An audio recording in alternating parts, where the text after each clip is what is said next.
આજે આપણે પ્રધાનમંત્રી જે આપણે પ્રદેશમાં આવવાના છે એમના માટેની આ મીટિંગ છે. આ સભામાં ઉપસ્થિત આપણા પ્રભારી દુષ્યંતભાઈ, દીપેશભાઈ ટંડેલ આપણા અધ્યક્ષ, જીતુભાઈ માળા ઉપાધ્યક્ષ, નટુભાઈ સીતારામભાઈ આપણા એક્સ-એમપી, સુનિલભાઈ પાટીલ પ્રદેશ મહાપ્રમુખ મંત્રી, સાંતુભાઈ પૂજારી, રજનીબેન, રાકેશભાઈથી લઈને બધા જ અહીં ઉપસ્થિત છે. આપણે ખરેખર આ સમય આપણા માટે બહુ પ્રાઉડ છે કે ચોથી વખત આપણા પ્રદેશમાં પ્રધાનમંત્રી આવી રહ્યા છે ને ખરેખર ઘણા મોટા પ્રોજેક્ટ આપણા પ્રદેશને આપ્યા પણ છે. એક આપણી જવાબદારી પણ છે, આપણા પ્રદેશમાં આવે છે અને હજુ પણ ઘણા આશીર્વાદ આપણા પ્રદેશના લોકોને આપવાના છે. એના માટેની આ મીટિંગ છે. ઘણા બધાએ સજેશન પણ આપ્યા છે. આપણે બધાએ મહેનત પણ કરવાની છે. આપણી પાસે 5 થી 6 દિવસ બચ્યા છે. ઘર જઈને આપણે બધાએ પ્રચાર કરવો પડશે, વાત કરવી પડશે કે આપણા પ્રાઇમ મિનિસ્ટર આવતા છે, એમના માટે આપણે આ રીતના સ્વાગત કરવાનું છે.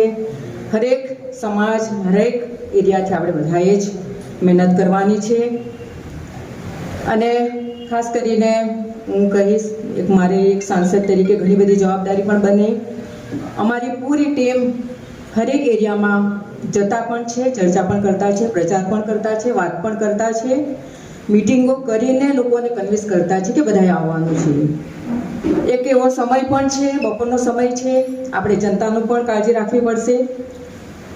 રસ્તાના કામો પણ ચાલુ છે, તો આપણે એવી રીતના વ્યવસ્થા કરવી પડશે કે લોકો વ્યવસ્થિત આવે, બેસે ને શાંતિથી પ્રધાનમંત્રીને સાંભળે. એક આપણી જવાબદારી રહેશે. હરેક હવે 20 પંચાયત છે, આપણી નગરપાલિકા છે, આજે ટોટલ ભારતીય જનતા પાર્ટીની છે. હું સાંસદ પણ ભારતીય જનતા પાર્ટીથી છું.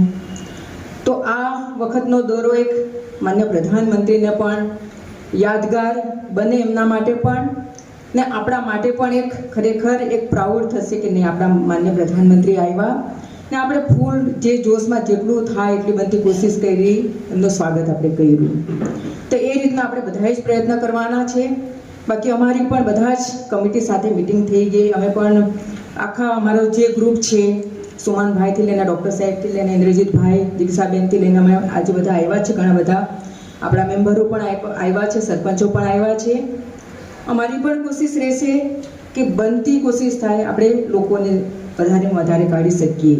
ખાસ કરીને લોકલ જે ગામડાના એરિયાના લોકો છે એને કાઢવાની જવાબદારી બધાની આપણી છે ને એમાં હું મારા તરફથી ફૂલ કોશિશ કરીશ. દિશનભાઈ, જેટલું પણ તમારું સજેશન હશે જરૂર અમે બધા જ એને અપનાવીશું અને જેટલી મહેનત થાય એટલું અમે જરૂર પૂરી કરીશું.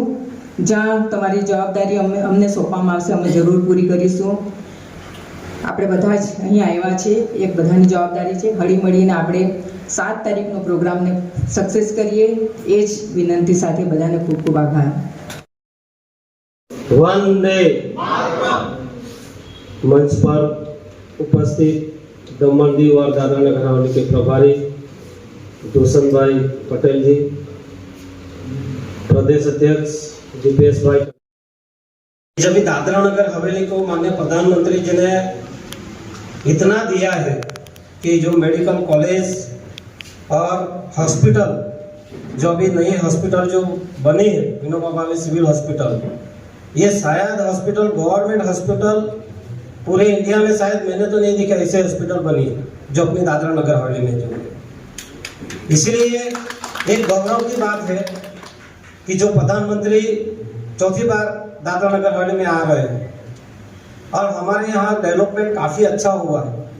प्रदेश में रिंग रोड बने हैं, medical college, Abdul Kalam college और जो जितने भी इंफ्रास्ट्रक्चर डेवलपमेंट में काफ़ी काम चल रहा है, वो सारा काम हो जाएगा तो उसका जस भारतीय जनता पार्टी को लेना चाहिए. जब जनप्रतिनिधि, जो चुने हुए जनप्रतिनिधि है, उनको गांव में जब भी आप अभी जाएंगे बात करने के लिए, तो आप सभी लोग कह सकते हैं कि जो भी इंफ्रास्ट्रक्चर डेवलपमेंट हो रहे हैं कि हमारा जो प्रशासक है प्रफुल्ल भाई पटेल जी, जो कलेक्टर है, जनप्रतिनिधि, चुने हुए प्रतिनिधि, जिला पंचायत मेंबर से, नगर पालिका के मेंबर से, सब लोगों के सहयोग से काम हो रहा है।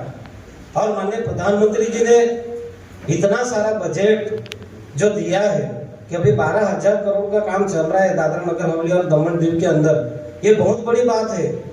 इसलिए मैं ये बात कहना चाहूँगा कि इस बार गांव से और सोसाइटी से लोग ज़्यादा से ज़्यादा निकले और खास करके जंगल में जो हमारी रूरल ट्राइबल जो पंचायत है, जो मांदोनी, दुधनी हो गया, खनवेल, आमोली, दपाड़ा, पूरा रूट और ये किलौनी, सायली और रखोली, समरवणी, जो नजीक में सायली में ही मीटिंग होने वाली है जाहिर सभा, तो बड़ी संख्या में गवर्नर सायली से आए, रांधा से आए, ऐसे अपने को व्यवस्था करना चाहिए।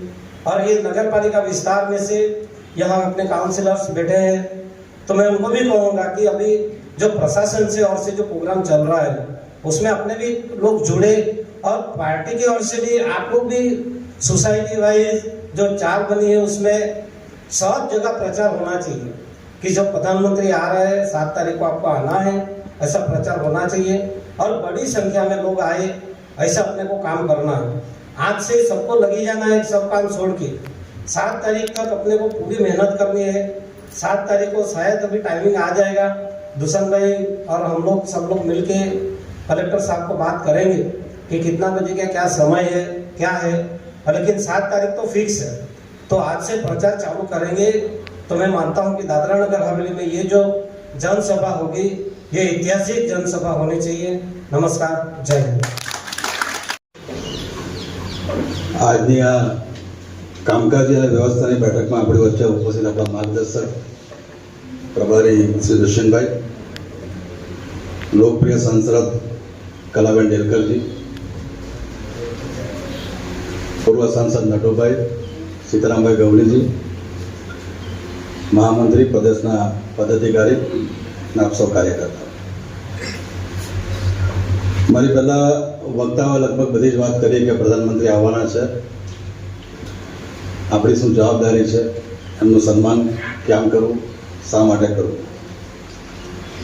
આ બેઠક પૂર્ણ રૂપે વ્યવસ્થાના કામકાજ માટેની છે. એટલે દરેક લોકો અહીંયા જે ઉપસ્થિત છે એને થોડી જે રૂપરેખાની માહિતી અમારી પાસે છે ને જે આવવાની છે એ સમય પર આપતા રહીશું. પ્રધાનમંત્રીના દોરાને અનુલક્ષીને જે માહિતી પ્રભારીશ્રી આપી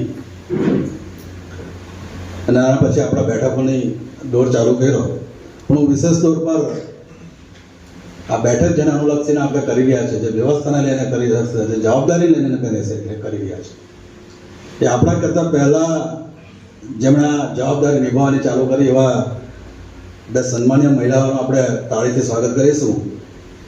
એક આપણા સાંસદ શ્રી કલાબેને બી આની તૈયારી આપણે બેઠક પહેલાં ચાલુ કરી છે, આપણે એમનું તાળીઓથી સ્વાગત કરીશું. સરપંચની ચૂંટણી આવવાની તો અત્યારથી જ આપણને એક રીતે પ્રધાનમંત્રીના આગમનમાં મોકલો, તો આપણે લોકો વચ્ચે બહુ સ્પષ્ટ વાત કરવાની છે. જે વિકસિત ભારતનો સંકલ્પ લઈને આપણે આગળ વધી રહ્યા છે એને લોકો વચ્ચે સ્પષ્ટ જણાવવાનું. બહુ જ પહેલાં કીધું કે 10% વાતોને આપણે બાજુ પર મુકાવી અને 90% વિકાસના કાર્યો કેવી રીતે ચાલી રહ્યા.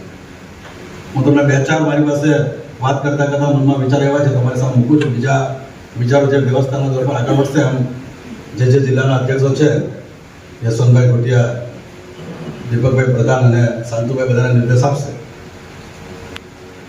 લોકો વચ્ચે બહુ સ્પષ્ટ વાત મૂકવાની જરૂર છે કે જે વૈશ્વિક મહાસત્તાઓ આજે યુએસએના પ્રમુખ ડોનાલ્ડ ટ્રમ્પ, રશિયાનો પ્રેસિડેન્ટ પુટિન અને હમણાં જ જેણે સ્ટેટમેન્ટ કર્યું ઇટાલીના પ્રાઇમ મિનિસ્ટર જ્યોર્જ મેલોની, આ 3 મહાસત્તાઓ જ્યારે પ્રધાનમંત્રીનું સન્માન કરવા માટે, પ્રધાનમંત્રીની પ્રશંસા કરવા માટે આતુર હોય તો આપણા તો પ્રદેશનો પ્રધાનમંત્રી છે. તો આપણી બધાથી પહેલાં જવાબદારી બને કે આ કાર્યક્રમને આપણે પોતાનો સમજીએ, પોતાના હૃદયથી એના સ્વાગત માટે તૈયારી કરીને આપણે પોતે એની વ્યવસ્થા કરીએ કે આપણે એક માણસ 100 માણસ લાવી શકીએ એવું મનમાં નક્કી કરીએ તો આ કાર્યક્રમ છે. લોકોની વચ્ચે કેવું પડશે. આપણે સરળતાથી કામ કરી નાખીએ છીએ કે શિક્ષણના ક્ષેત્રમાં વિકાસ કર્યો, ઔદ્યોગિક કાર્યો કર્યા,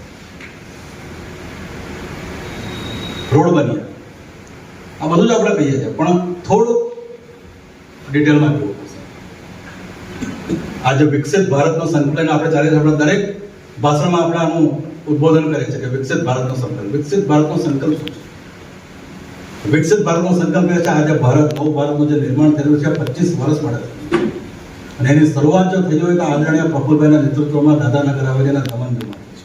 આજે આપણે બોલીએ છીએ વારંવાર આપણે નટુભાઈનું ઉદઘાટન આપીએ છીએ કે નટુભાઈને લાલુભાઈ 5 સીટથી 175 સીટ કરવા માટે એ 5 સીટથી 10 સીટ કરવા માટે આવે.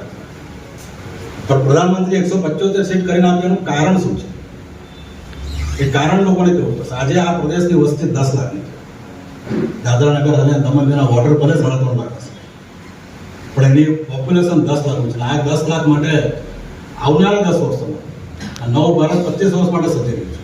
દાદરાનગર હવેલી દમણ 25 વર્ષ માટે સજી રહ્યું છે.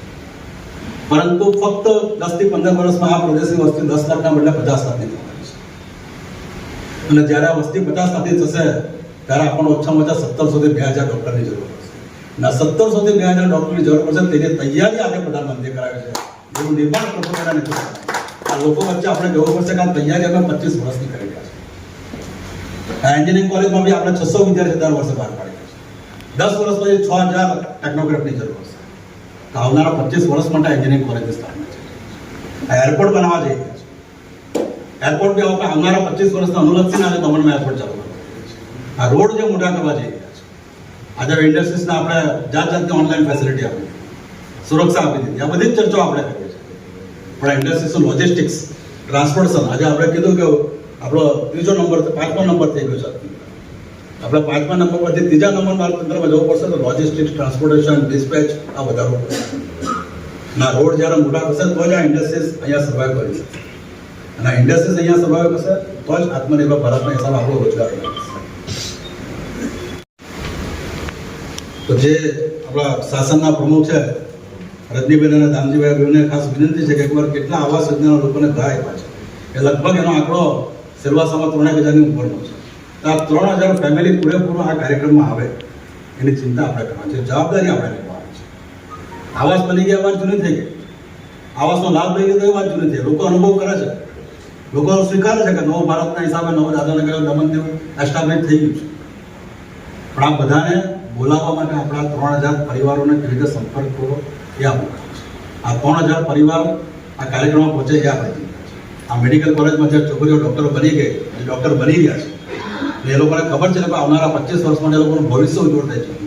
તો એ બધા જ એન્જિનિયર બનનારા વિદ્યાર્થી, ચાહે છોકરીઓ હોય છોકરીઓ, બધા જ એના પરિવાર મિત્ર વર્તુળ સાથે કાર્યક્રમમાં આવે એ આપણે જવાબદારી છે. આજે આપણે કિસાન સન્માન નિધિની વાત કરીએ છીએ. લગભગ 12000 લોકોના ખાતામાં દર વર્ષે 6000 રૂપિયા, દર 4 મહિને 2000 રૂપિયાના એકાઉન્ટમાં જાય છે. હવે 12000થી વધારે લાભાન્વિત કિસાન છે. દાદરાનગર હવેલીમાં 9500ની ઉપર છે. આ 9500 એટલા એક ઘરમાં આપણે 4 માણસ કરીએ તો 40000 લોકો કેવી રીતે કાર્યક્રમમાં આવે એ આપણે જવાબદારી. લોડ નથી આપ્યો પણ આપણી જવાબદારી શું છે? સંગઠનના લોકો તરીકે આપણા કાર્યક્રમ સફળ કેવી રીતે બનાવે? આપણે પ્રશાસન બેઠકમાં કીધું કે 2 લાખનું મારી તૈયારી છે. એ તો 2 ના 2.5 લાખ બી કરી નાખશે. ફાયદો આપણે લેવાનો છે. ચુનાવ સપ્ટેમ્બરમાં આપવું આપ્યું છે. અને પ્રધાનમંત્રી આપણા મેન્ડેટ પર પ્રધાનમંત્રી ભાજપનો પ્રધાનમંત્રી આવ્યો છે. તો જવાબદારી આપણી છે. એટલે વધુમાં વધુ લોકો કેવી રીતે આવે, આવાસ યોજનાના લોકો આવે, કિસાન સન્માન નિધિના લોકો આવે. ગણ્યા તો 65 લોકો છે. આપણે 65 થી 70% લોકો છે. તો આટલી મિટિંગ થઈ જાય તો ઘણું થઈ જાય. રાત્રે આપણે તો મેસેજ મૂકવો છે, લોકોને જવું છે અને ત્યાં લોકો એમની પણ વ્યથા નાની મોટી હોય તે કહે છે એ પણ આપણે સાંભળ્યું. તો આવી મિટિંગોનું પણ આયોજન થાય, ચા પાણી